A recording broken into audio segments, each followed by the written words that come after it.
The following podcast is a presentation of Project Entertainment Network.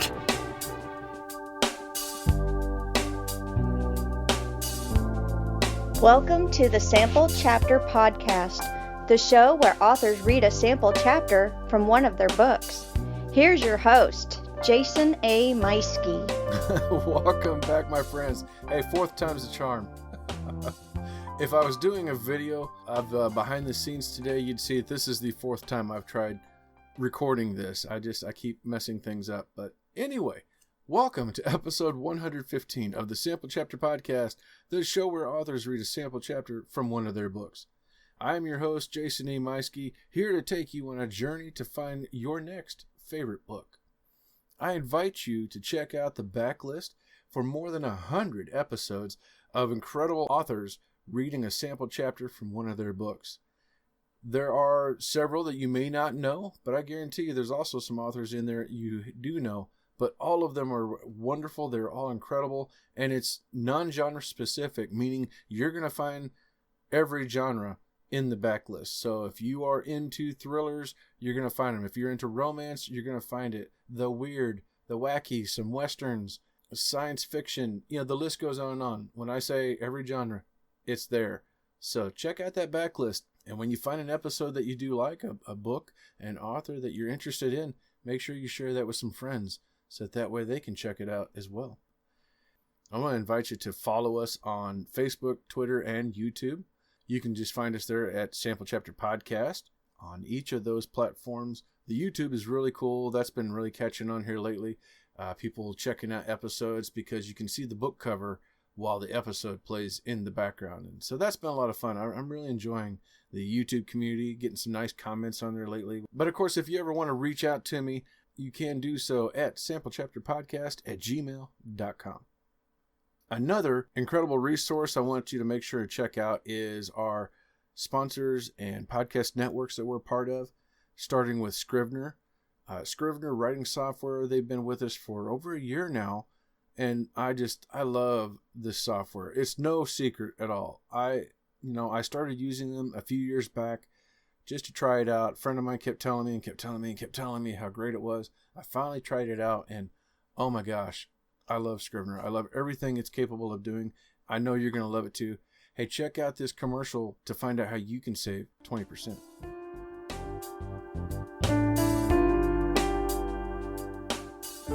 Jason here.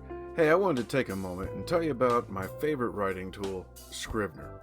Now, I know you've heard about Scrivener because their writing software has been embraced by hundreds of thousands of other writers like you and I, from the novice to best-selling novelists. The reason we all use it is because of Scrivener's core concept to bring all the writing tools you use together in a single application. And with tools like automatic backup, character maps, project goals, and let's not forget that amazing corkboard, you can see why I use Scrivener every day. As a bonus for Sample Chapter Podcast listeners, use code CHAPTER for 20% off your desktop version. Scrivener writing software, built by writers for writers. Yes, thank you so much to Scrivener. They are incredible, and we're going to be extending that offer to save 20% through June at the very least. I'm hoping we'll be able to come up with another deal, and they'll stick with us for maybe the rest of the year, or who knows what we've got in the future. But at the very least, if you're listening to this right now in April of 2020, you've still got until June of 2020, the end of it, to use that coupon. So check it out. I also want to thank the number one self-storage facility in the Warrensburg area, U-Tor-All.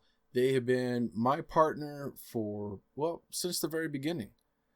If you are interested in self-storage, whether that's regular or climate control, look no further than U-Tor-All. They have 2 facilities, fully fenced in, gated with your own private gate code, more than 60 cameras recording 24 hours a day, and they run both facilities off of solar power, so it's a very clean and green facility. Check them out online at U-Stor-All.net. That is the letter U-S-T-O-R-A-L-L.net. Joey Mills and the gang over at Pop Goes the Culture Network. Those guys are incredible. They've been putting on some wonderful shows Here lately on their flagship show, Pop Goes the Culture Podcast, they've been interviewing competitors from the Lego show on TV. If you've watched any of that, that's been a lot of fun, and they're still trucking along. Don't forget to click the link in the show notes for popgoestheculture.com, so that way you can find out about their flagship show and all the other shows pop culture related at that network. And last but not least, Project Entertainment Network. You heard their banner at the very beginning of this show. You hear another one at the very end. And coming up, you're going to hear about one of the other incredible shows on the network that has more than 25 podcasts within the network. They're growing and growing like crazy here lately. It's been, I'm just thrilled to death to be a part of this network. And I just love it. Just about anything you want to listen to is available there. Just like this show. Hi, I'm John Baldisberger, host of Madness Heart Radio. Join me each week as I discuss writing, living, life, and horror with some of the coolest people in the industry. Talk to writers, directors, actors, and really anyone at all that's involved in scaring people's pants off. Can't wait for you to join us, but until then, stay safe, but stay scared. All right, thank you again to Project Entertainment Network and their 25 plus shows that are available on there. So click the link in the show notes so you can find out more about all of those. And hey, don't forget to also click on the merchandise. Most of the shows in there have merchandise, t-shirts and mugs, other stuff in there for sale. This show, Sample Chapter Podcast, is now among them that do have some merchandise for sale. So if you're interested in a Sample Chapter Podcast coffee mug or t-shirt or something like that, it is in there. Here, once I get a few more things put up, I'll make sure and be sharing that myself. I think maybe I'll do something for our guest authors. Every time somebody comes on, I'll send them a t-shirt or something saying, I read on the Sample Chapter Podcast. That would be kind of silly, wouldn't it? Well, our guest author this week, he might be a first-time author, but he's no stranger to storytelling as a film class professor. ML Winitsky is our guest, here to speak and read from his alternate history magic realism novel, A Fly on the Wall.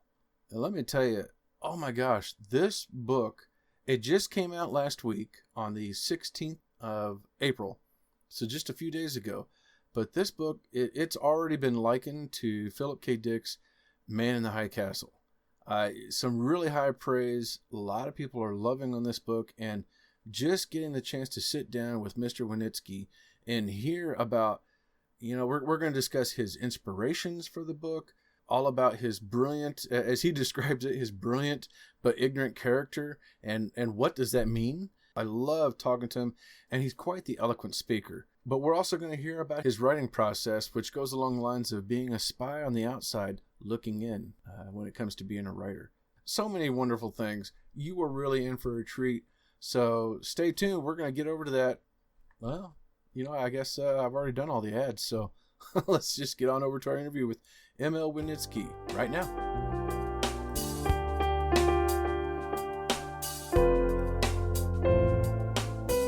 Ladies and gentlemen, welcome to another episode of the Sample Chapter Podcast. Oh my goodness, this week we have such an incredible episode for you and an interview that I cannot wait to dive into. I have been looking forward to this for some time. We are having a sit down with alternate history author ML Winitsky. Mr. Winitsky is a former university professor, historian, consultant, and researcher for television living in Southern California. His lifelong academically informed fascination with alternate history at last led to writing A Fly on the Wall, his first in a 3-volume magic realism epic. Mr. Winitsky, welcome to the show. Oh, thank you. Thank you, Jason. Given the current climate that we're in, it would be prudent for me to first ask, how are you doing and are you well? Oh, I am. Fortunately, writing is very sedentary and I work at home and seldom venture out. Every now and then I go to the store and it seems like an episode of the Andromeda Strain. Just a sea of masks and people spraying you. Which means I don't go out very, very often. Luckily, I don't have to. My wife is working at home after working for 30 years in an office. So for her, it's a big adjustment. For me, it's nothing. I just feel for the people who have to go out and minister to the ones who are in trouble. Oh, goodness, yes. Yeah, I couldn't imagine that. I've complained a little bit, as you've seen through emails, because I'm having to work a lot more than usual. I was kind of, when this first thought came up, I was looking at the silver lining thinking, oh, great, I'll have some time at home to write and talk to more authors. But instead, I've been working much more, but not in that aspect, where I'm doing anything near like what the people at the hospitals are doing, or even the authorities for that matter, and everything they're having to do extra. Right. The word heroism is taking on more and more meaning as we go. Yes. They're amazing. I mean, this will rank with 9/11. Yeah, it really is. It does remind me a lot of that. So, so you were a former university professor and historian. Is this where your love of, or your interest in writing came from? Only in writing nonfiction. My love of fiction just came from reading. I hadn't even generated the intention of doing fiction until I saw more and more films. I also taught film, not the making of it, but the viewing of it. Mm. And what generated my interest in this particular subject was having seen Remains of the Day, which I found to be a horror film in a sense. No one else would accuse it of that, but I do. To watch the valet for Lord Darlington in this film, it's a very celebrated film. I'd be amazed if a lot of people didn't know it. The man is so selfless, he doesn't exist except for his duties. His father's dying upstairs, and he's busy serving dinner. He knows nothing, or claims to know nothing beyond the job itself. They asked him a question about world events. He said, I don't know. I don't know. And I think throughout this film, you can see where he doesn't. He hasn't made it his business to know. It's his business to know the distance between forks. Mm-hmm. And I was watching this and getting increasingly upset. How could someone in the presence of Nazis, where Lord Darlington is in a sense a sympathizer of Nazis and wants an accord with Hitler, similar to the abdicated king. And it just rankled me that he could be that selfless, literally selfless. Then, oddly enough, only Jung would appreciate this, I think, a friend of mine, hearing that I had seen the film and found it repugnant, he gave me a book, I Was Hitler's Maid, Paul Kohler. And I read this, and it was lurid, and there was big controversy about whether it's real or fabricated. It didn't matter to me, but she was just the opposite of selfless. In fact, without her in it, there wouldn't be a book. But she had very little to say about anyone but the most lurid details of the Hitler period. It got me interested. And from these sources, I became fascinated by decisions that people on the sidelines of history make when faced with obvious evil, and what might have occurred if they thought, felt, and acted differently. What if the valet to Lord Darlington actually did venture an opinion? To me, it probably would have made no difference, and he might have gotten fired because he had no street smarts, if you'll call it that. I wanted to create a character in Hitler's valet. I said, well, who better to write about than Hitler's actual valet? But what do I do with him? And I had to make him both believable, initially not selfless, but so naive that he wouldn't assert himself or even think in terms of assertion. He would assume he didn't know, assume that others know more than he does, and would defer to virtually everyone. I made him a completely brilliant but ignorant character. Someone who, because he has an eidetic memory, beyond photographic, because he has this memory. He knows everything, but understands nothing. Yeah, and it's an amazing idea, and one that drew my attention right away. Just alone hearing that it's the discovered journals of Heinz Linge, Vel Adolf Hitler, and then reading a little bit into this and what he's doing and what he could, how he could potentially swing things one way or another I found fascinating, and I know I cannot wait to dive into this. What about the magical realism? How does this work into it? Well, he utilizes the occult to achieve his ends. Once he decides, as he grows, it's almost a coming of age novel, because he comes in as a waif and goes out as a schemer, a brilliant schemer, because he sees what's going on around him, and he's beginning to understand more and more the evils around him. And he realizes he's been called to serve in ways he never expected and barely understands, but is growing into that understanding. And what he knows is that Hitler and Himmler, his minion, are heavily into the occult and really do believe that they can transcend the normal and get into the supernatural. They believe that they need a certain device. And my character is a medium. He doesn't know he's the medium. They believe he's the medium, and they try to maneuver him into that position without him knowing it. He eventually learns that and uses that against them. What's interesting, and I think the magic realism comes in when it turns out, I hate to do spoilers, but he eventually realizes that he's somewhat supernatural himself.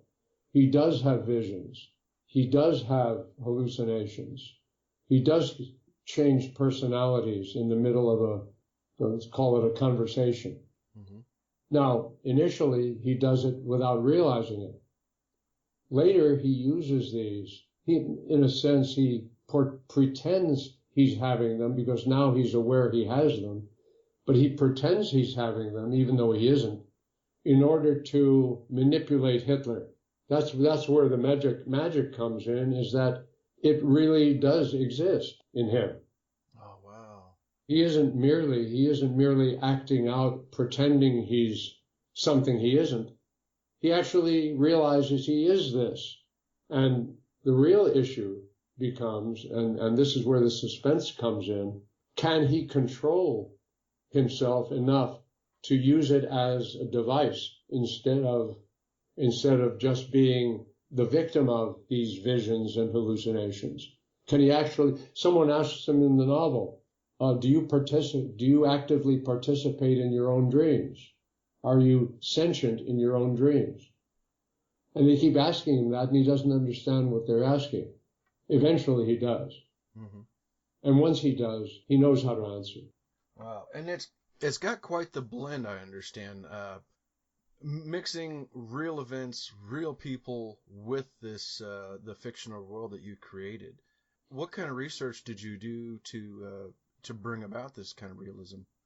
Well, I must have read maybe 50 books on Hitler, almost as many on those who served him: Himmler, Goering, Reinhard Heydrich, Himmler's Wolfhound, all of the things connected with this. Being a historian, I know how to do this. I know how to research.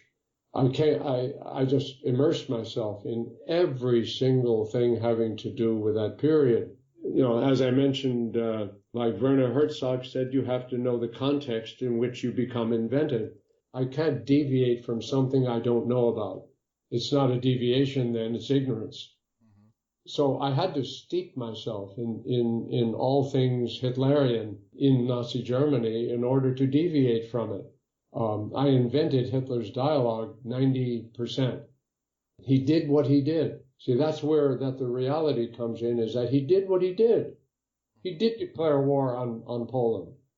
That's not the magic realism, because, in magic realism websites, you say, well, what if Hitler decided to attack Ecuador?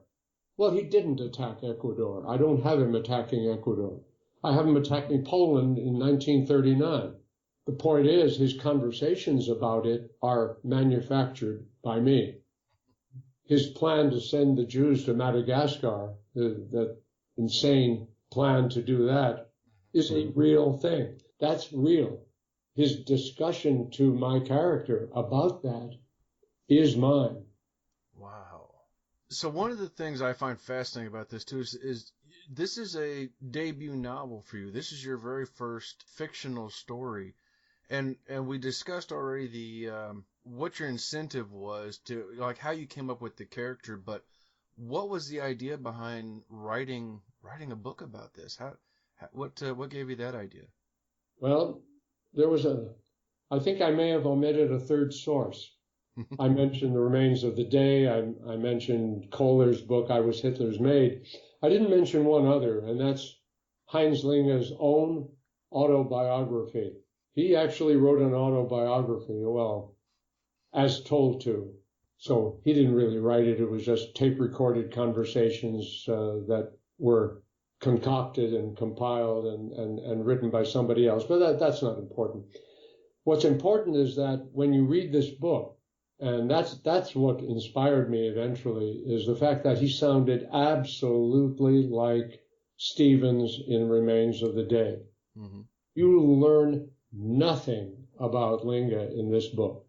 You read the book from cover to cover, and it's a short one. It's like 200 pages, most of which are footnotes and notes of other kinds. When you get into the meat of it, you find that he writes not about himself. He's writing about Hitler. He's writing about the people around him.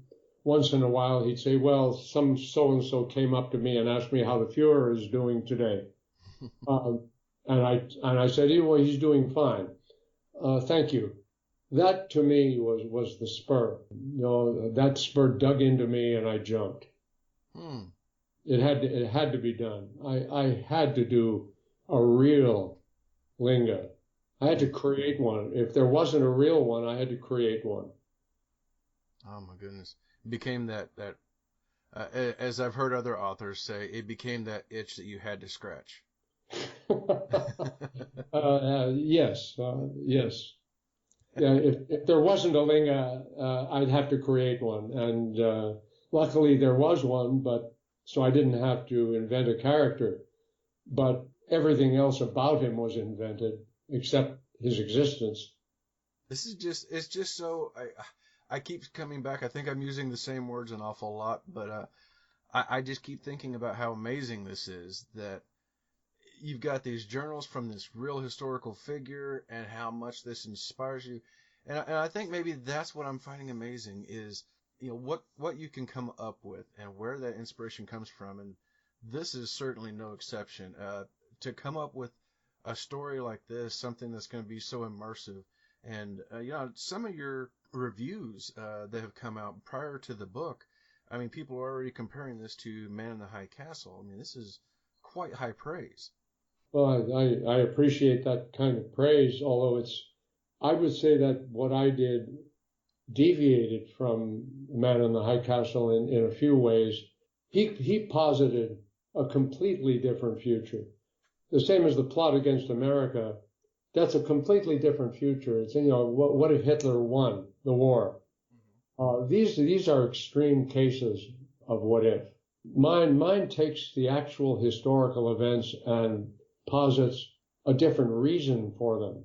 And that to me is a very radical departure from the traditional what ifs.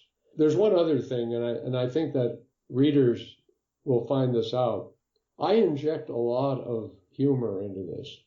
Oddly enough, I don't mean in Jojo Rabbit humor or Life is Beautiful humor, but I do inject some wit into it to the extent that people find it witty, humor to the extent that people find it humorous.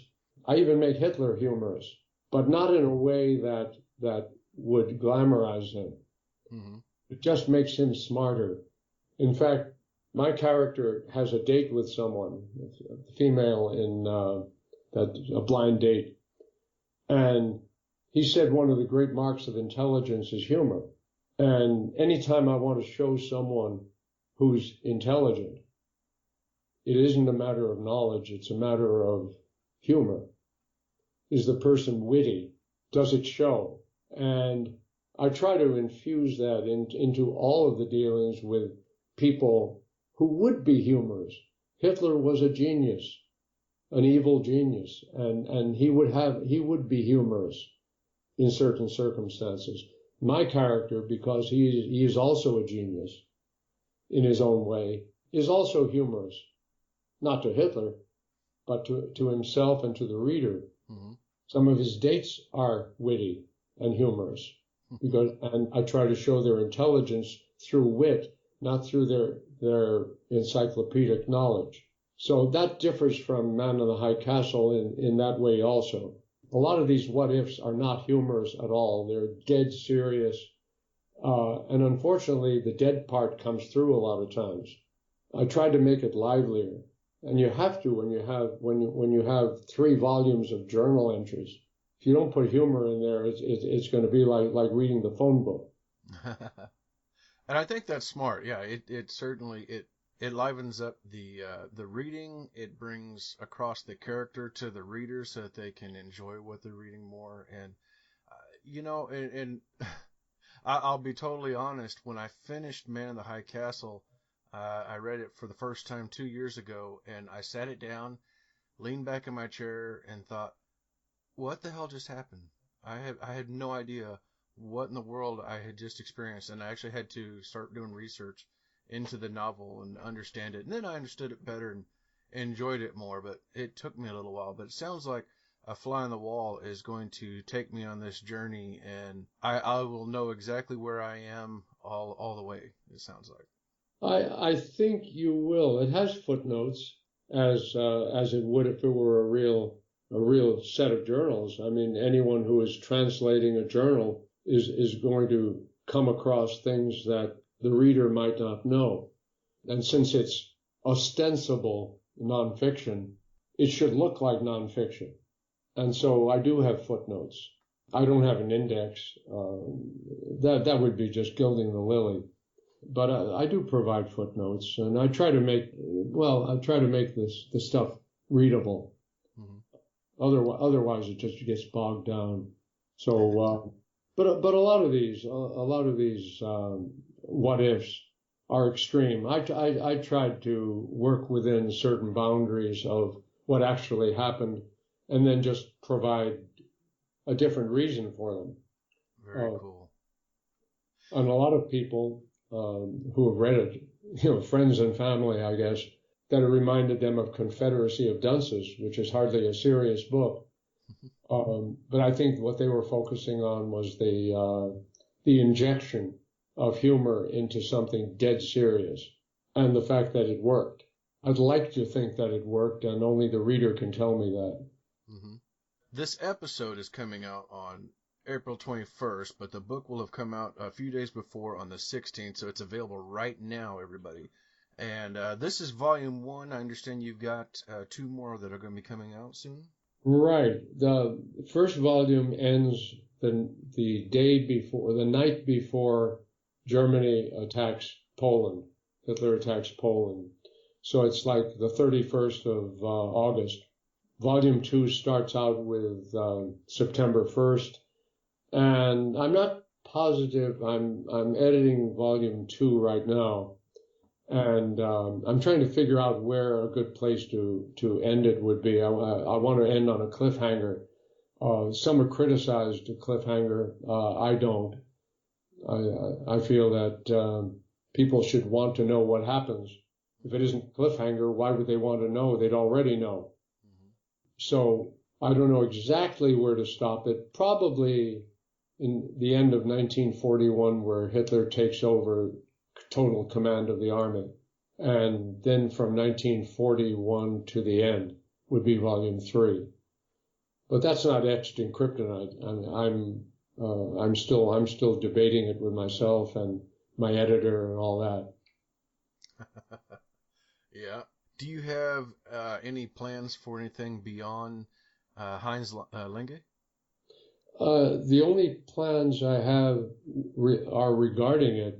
I would love to have the incentive, and with me, the incentive would have to come from outside, to convert this into a screenplay, to make it a miniseries. TV has taken over from movies, where Pixar and all the special effects have really taken over movies, and to get real drama, to get depth, and not squeezing a whole life into an hour and 45 minutes, you need a miniseries, whether it's extended or limited. But TV is where it's at this point. And my hope would that be the popularity of this would extend to the point where someone would see it and say, this would make a great miniseries. The challenge then would be to convert journal entries into something resembling something you could see on a screen. A challenge I would be more than happy to deal with. I would say so. I mean, it would be, I'd gain from it, I'd learn from it, and I think I could do it. But I really need to have the popularity of Volume 1, at least, would be Season 1, to do that. So my vision sounds kind of limited to you, I know. I don't want to make a career out of Linge, and yet at the same time, I want to get the mileage out of that character that I possibly can. Let me mention one more thing, if that's all right with you. Sure. You asked me about the inspiration for this, and I have to tell you that much of the inspiration, as I was watching all of these sources that prompted me, was me. I put myself as an outsider. I've been an outsider all my life. You become kind of a spy. You're always out looking in, which means you're studying people. And when they say that all writers eventually write about themselves, I put myself to a great extent into the Linge character. When people read this book, if they know me at all, they'll say, yeah, that sounds a lot like Marvin. Gee, it's amazing. Was he the valet? In a sense, I was. How can I write about somebody I never heard of until recently and said nothing about himself if I don't create the character? Now, how do I create the character? By taking a lot from how I would be in that position. And that's how it came about. I write about me in those circumstances. And that was a big challenge. Oh yeah. Yeah, and I think that speaks for a lot of authors. I know several that I've spoken with, and even for myself, there's so many things that we're writing about that we have no frame of reference for, or something completely fantastical. And so, of course, we couldn't have lived this, and yet just putting ourselves into that character and understanding the circumstances, somewhere in that ether, the words are coming to us through the character and telling us, and it's coming out through our fingers on the keyboard. And here's these words, and it's like, where did they come from? And it sounds like a lot of that magic is what's happened with you and Mr. Linge. Well, it's interesting. I love what you said, because it did go to how I approach this. I'm not the Hitchcock of writers. I don't have elaborate storyboards and schematics. I mean, Hitchcock used to say he was finished before the movie started. His role was over. He had done the movie, and now it was all boredom making it. A lot of people do elaborate plotting and schematics and charts and diagrams and outlines. I had none of that. I guess it's called seat of the pants writing, but the excitement to me that I tried to put in is that I didn't know what I was going to say next. I put myself into the situation and improvised my way through. Mm-hmm. More of a John Cassavetes than an Alfred Hitchcock. So a lot of this was extemporaneous. I put myself in that situation, and what would I say as Linga when confronted with Hitler saying something to me? And since I didn't know what I was going to say until I said it, I hope it had some liveliness to it, some unexpectedness to it. I didn't no elaborate plotting at all. Oh my goodness, it sounds incredible, and I know I am going to be clicking on there to get a pre-order, and of course, like I said, by the time this comes out, the book will be available. So I wish you all the luck with this, and I hope that when Volume 2 and 3 comes out, that you'll please let us know so that we can do what we can to help share with others as well when those are available. Oh, I appreciate that, Jewel. You will know. I will let you know. Wonderful. No uncertain terms.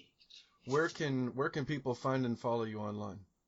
Well, one of the best ways would be to go to marvinwinitsky.com, all one word, marvinwinitsky.com.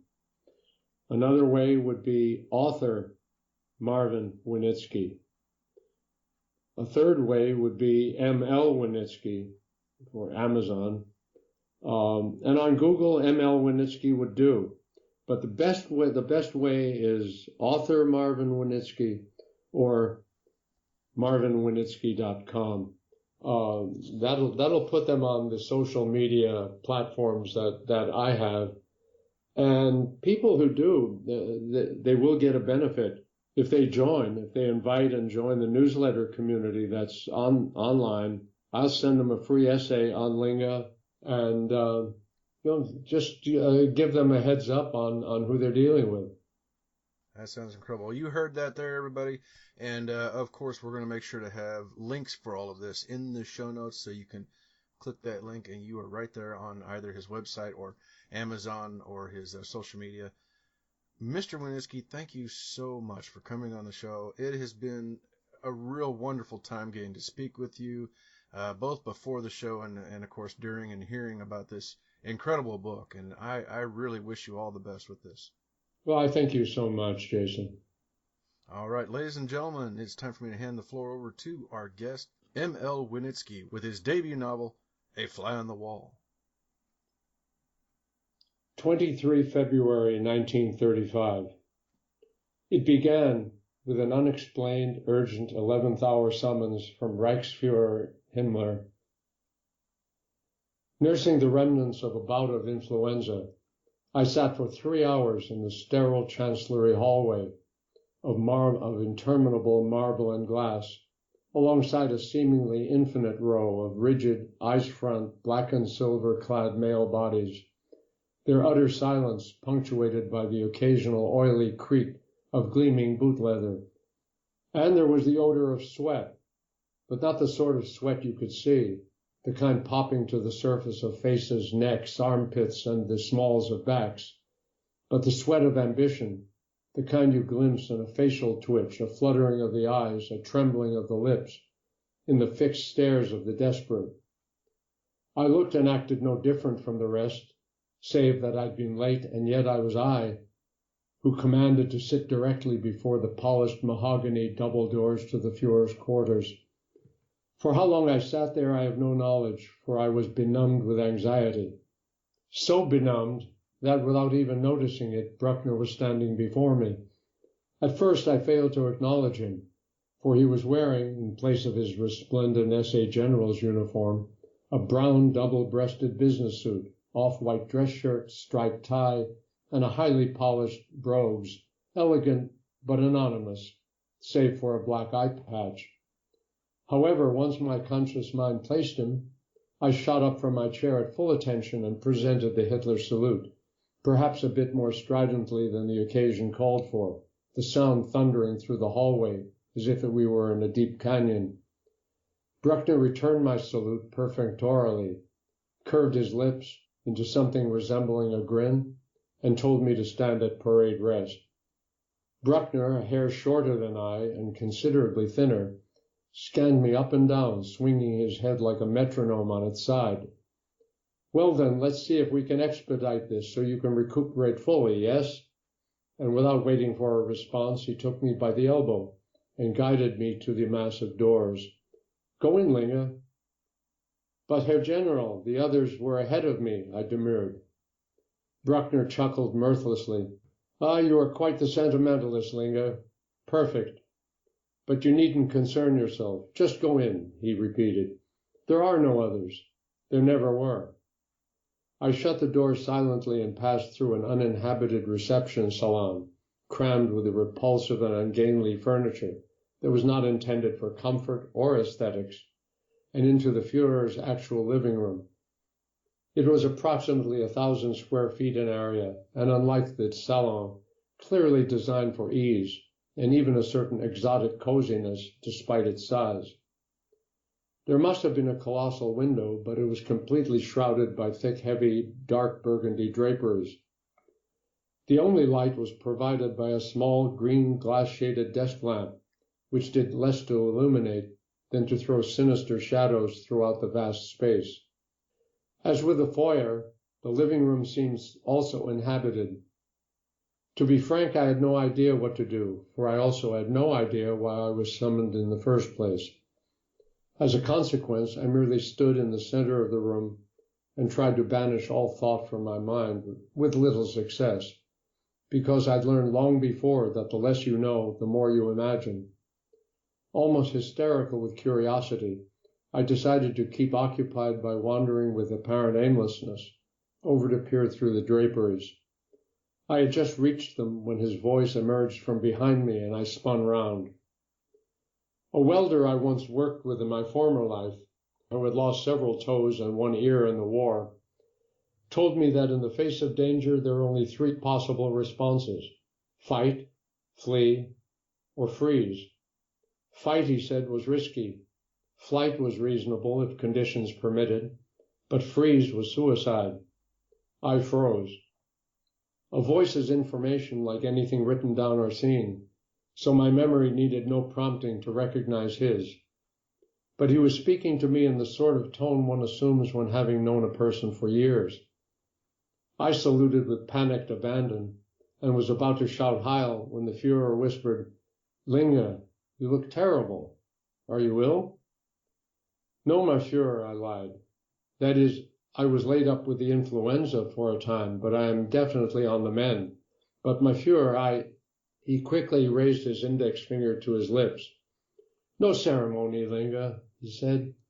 "You know, I had, call it a vision, as I lay sleepless in my bed, of a man quite uncommon. Not truly extraordinary, mind you, but possessed of the singular ability to elicit the extraordinary from those capable of it. Do you follow me?" I was both transfixed and flummoxed. I could feel drops of sweat cascading down my armpits and back. I am afraid I do not, my Führer." His little mustache rose as he smiled, something I had never seen before. "Naturally," he said, mirthfully, "this must appear to you to be quite irrational, for you have to this point dealt only with the rational, the humdrum, the ordinary. It is to be expected. But there's quite another reality. I have always known this, a reality that only the exceptional can perceive and make manifest, and we will make it known to each other." There was silence, save the pounding of blood in my ears. I was confounded.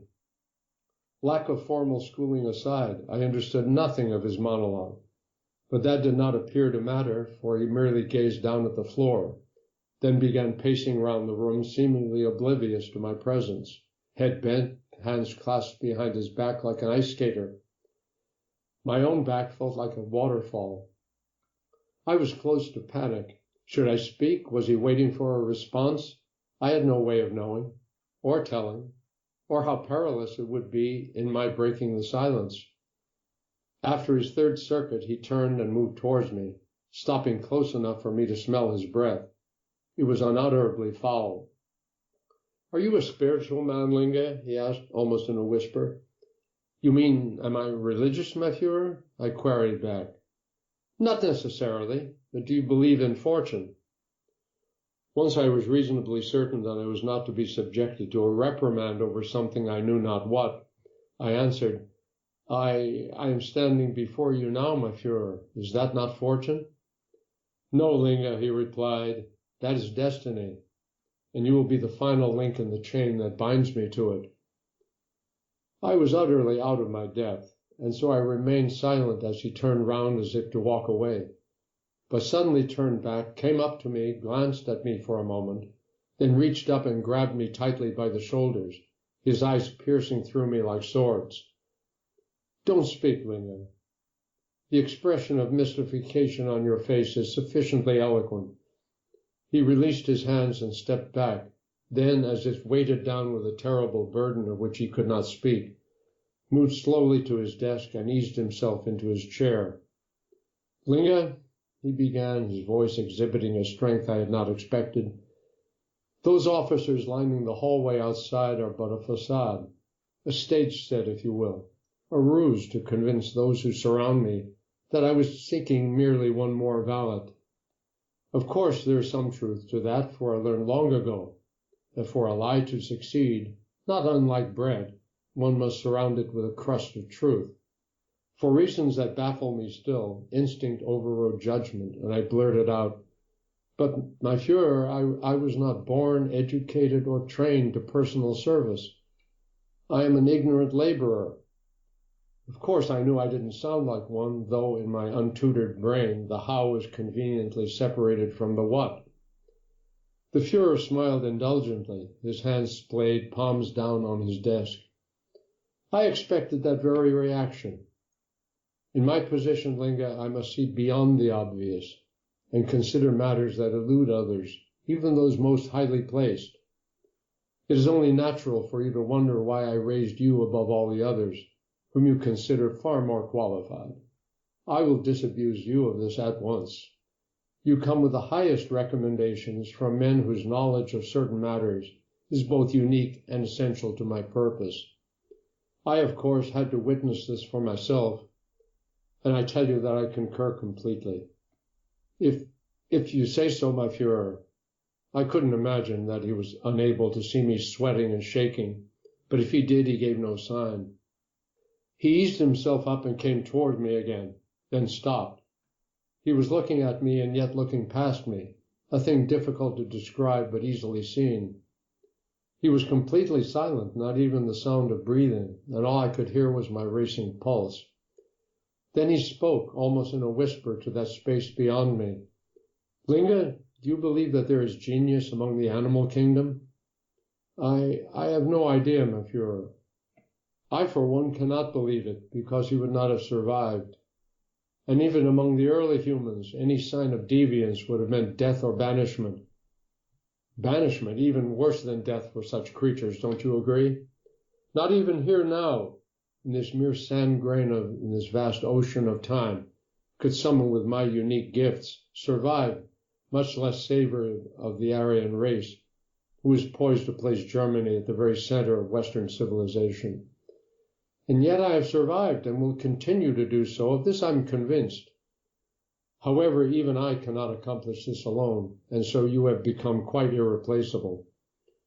Stunned, I uttered, but my Führer, how can I, of all people, be irreplaceable? He nodded knowingly. There is much I cannot divulge to you now, he replied. Perhaps one day. Then his voice faded to a murmur, then gained volume as he said, there is a story, perhaps apocryphal, of a time when Henry Ford, the automobile genius, was walking down a hallway with his subordinate, and he stopped to ask him what time it was. And the subordinate replied, what time do you want it to be, Mr. Ford? I am no less beset by such psychophancy, I'm afraid. The problem, Linga, is that a man in my position hears only what those round him thinks he wishes to hear. It must have been because of the panic I could not express, for again curiosity trumped prudence. But, my Führer, I asked, what if they were to tell you what you didn't want to hear? He nodded slyly, and his lips curved into a mischievous grin. You must never lose that sense of humor, Linga. It is a most beguiling quality. He returned to his desk. In any event, you will assume the duties of a personal valet, Realize that there will be many who will make demands on you, including my inner circle and visiting dignitaries, but especially Kraus, my ostensible chief valet, an efficient but unpleasant fellow. And for appearances you must be seen to comply. But never forget, Linga, that there is only one to whom you answer.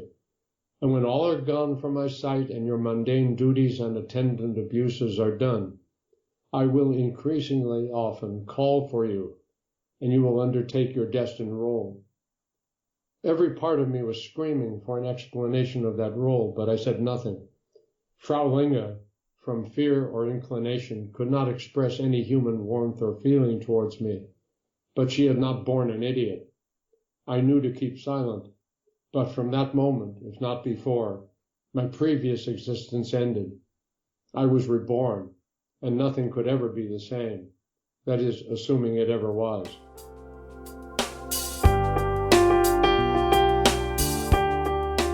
That was ML Winitsky reading a sample chapter from his debut novel, A Fly on the Wall. It's full of suspense, and oh my goodness, that book has got me hooked. I've already got a copy in my cart right now on Amazon. Don't forget to click the links in the show notes so you can do the same and follow Mr. Winitsky online. There's also links for our friends and sponsors alike. And don't forget to hit that subscribe button so you don't miss out next time when we come back with an all-new author, a new book, and a brand new sample chapter. Take care, everybody. We'll see you again real soon.